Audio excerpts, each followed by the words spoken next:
त्यांनी भाजपमध्ये प्रवेश केलाय, कसं पाहता या प्रवेशाकडे?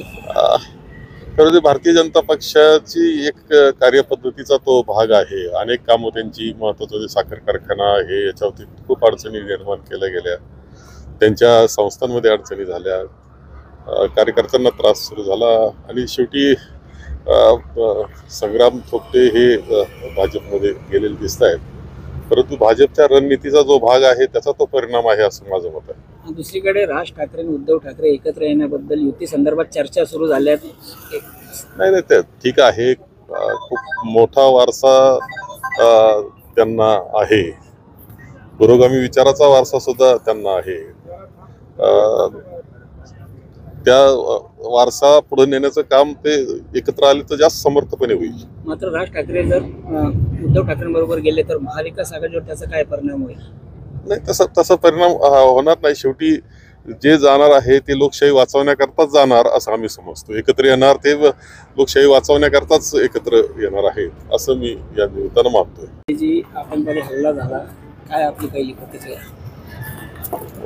पहलगामचा झालेला हल्ला अत्यंत निषेधार्ह आहे आणि मानवतेला काळिंबा फासणारा आहे.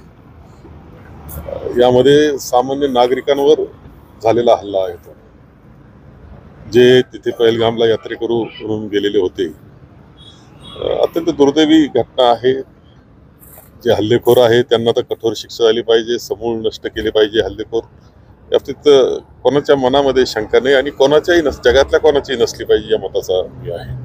एकूणच पाहिलं तर आतापर्यंत अनेक हल्ले झाले, मात्र यावेळी झालेल्या हल्ल्यात म्हणजे प्रत्यक्षदर्शी होते त्यांनी सांगितले की जात धर्म विचारून मारलं गेलं. या घटनेकडे तुम्ही कसं? नाही आहे ते जे काही आहे ते दुर्दैवी घडलेलं आहे आणि मी तर सांगितलं की मानवतेलाच काळिंबा जो आहे त्याचा निषेधच झाला पाहिजे.